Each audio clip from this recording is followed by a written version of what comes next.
কিন্তু কিন্তু নাপানো তেওঁ হত্যা কৰিছ কোন বংশৰ জন্ম কাউদৰ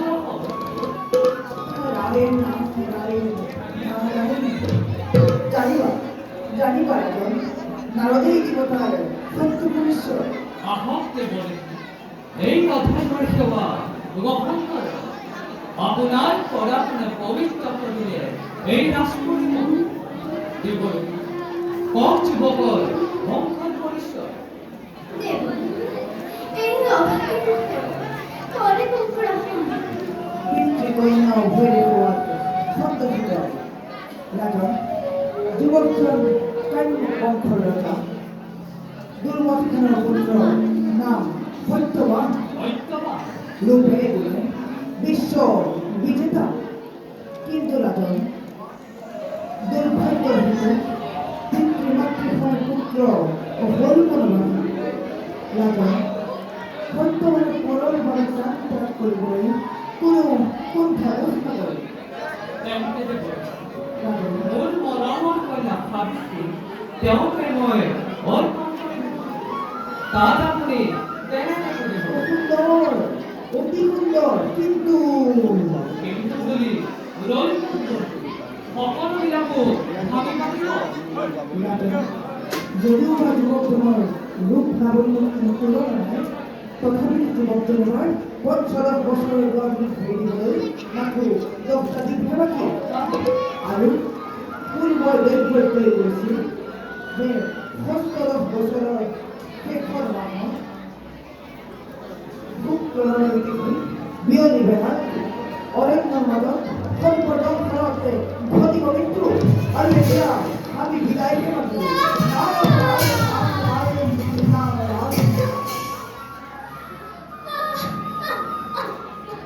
আই সাবিত্ৰী শুনিলা নহয় দেৱদেৱী গতিকে ত্যাগ কৰা তুমি সত্যবান ৰাখা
তই মোৰ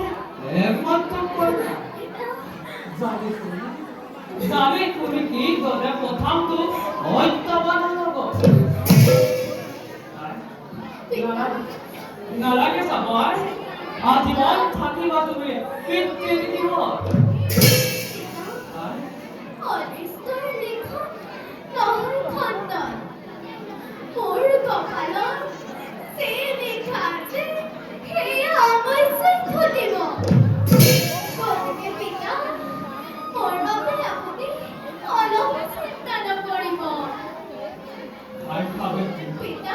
তোমাৰ চিন্তা তাকে মই তোমাৰ কি উপদেশ দিম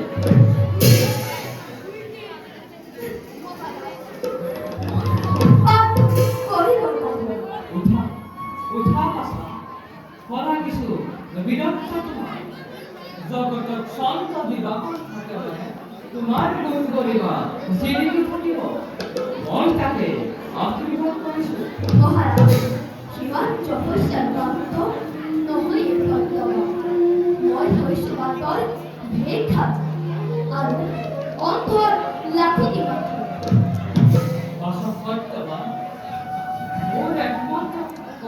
আবিদ্যে তোমার স্বামীকে পাবো বিশ্বাস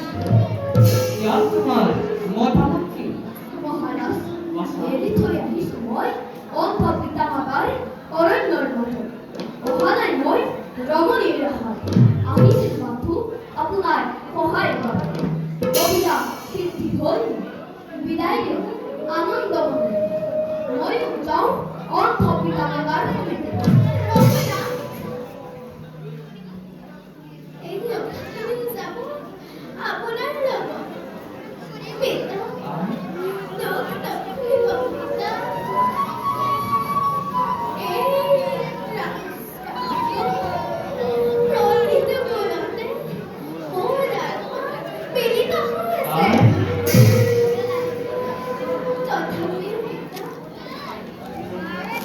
যাওঁতে ফুচকা খাই যাম দেই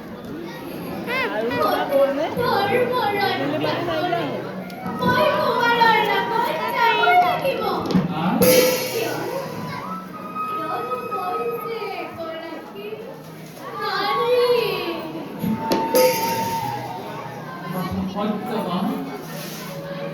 মোর একমাত্র কন্যা সাবিত্রী আজি গন্তে মই অর্পণ করিলু জীবনের মরণে সাবিত্রীর একমাত্র সহায় মাতুর তুমি মহারাজ আপনার একমাত্র কন্যা